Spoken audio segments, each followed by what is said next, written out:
Shri Ganesha Sharada Gurubhyo Namaha Ramaya Ramabhadraya Ramachandraya Vedhase Raghunathaya Nathaya Sitaya Patage Namaha. Welcome to all for this session on Ramayana to chapter 28 of Aranya Kanda. In the previous chapters, we are seeing Rama went on the fray of slaying all the 14,000 demons in the Janasthana, clearing the Dandaka forest from the evil beings, and he finally killed even Dushana and Trisharas in the battle.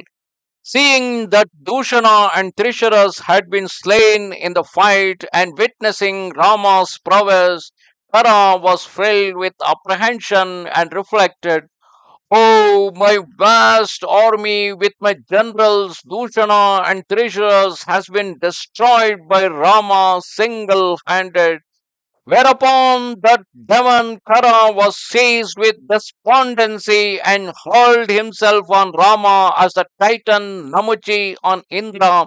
Stretching his mighty bow, Khara discharged at Rama some blood-sucking arrows resembling venomous snakes, and mounted on his chariot began to range over the battlefield, displaying his skill in the use of weapons, covering the four quarters with his shafts. Beholding this as Paranjaya with his watery floods, Rama, armed with his mighty bow, filled the entire firmament with his irresistible shafts, which resembled tongues of fire, and all space was filled with arrows on every side, which had been loosed by Kara and Rama.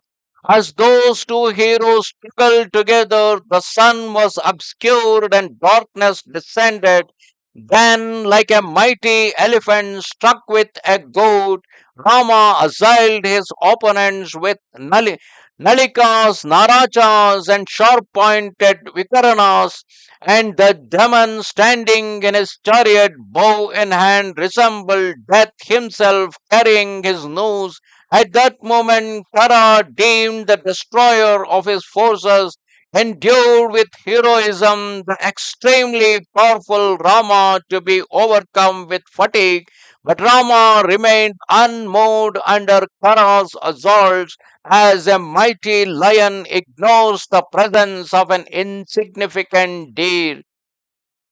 Then Khara, in his chariot, blazing like the sun, drew near to Rama as a moth approaches a flame, and displaying his skill, severed Rama's bow at the point where he held it, thereafter losing seven mace-like shafts resembling Indra's thunderbolt, which shattered the armour of his adversary, resplendent as the sun itself, so that it fell on the earth.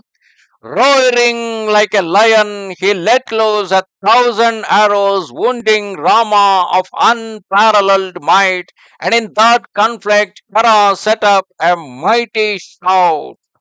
Pierced by Khara's arrows, the body of Rama resembled a clear and smokeless flame, and that destroyer of his enemies, in order to compass the Titan's defeat, took up another great bow, stringing it with mighty twangling.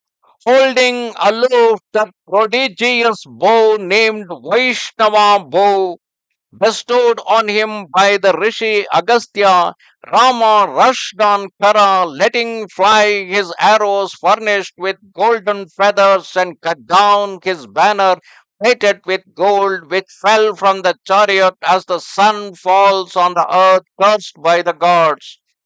Highly provoked, Khara aimed at the heart of Rama and pierced him with four arrows, so that he resembled a great elephant under the deluge in the rainy season. And Rama, sorely wounded by his shafts, covered with blood, waked wrath. Then that foremost of bowmen with consummate skill let fly six well directed arrows. With one he struck the head of Khara, with two others his arms, and with the remaining three crescent-shaped darts he pierced his breast.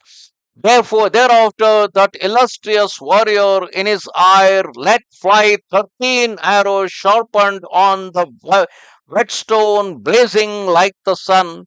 One severed the shafts of his adversary's car, four more felling the steeds. With a sixth he smote the head of his charioteer, and with three others the great and intrepid warrior shattered the axles of the chariot. With the 12th he severed the Khara's bow at the point where he held it, and with the 13th arrow that shone like lightning, Raghava, who was equal to Indra, transfixed Khara as it were in sport. His bow shattered, deprived of his chariot, his horses slain, his charioteer fallen. Khara, mace in hand, sprang to the ground and stood waiting, seeing Rama's feat of arms that was unsurpassed. The gods and great sages rejoiced, and assembling in the sky, they with joined palms extolling the wonderful exploit of that mighty warrior offered obeisance to him. Thus ended chapter 28 of Aranya Kanda in Ramayana. Namaste Sharada Devi Kashmir Puravasini Twamaham Prarthaye Nityam Vidya Danancha Dehime. Goodbye.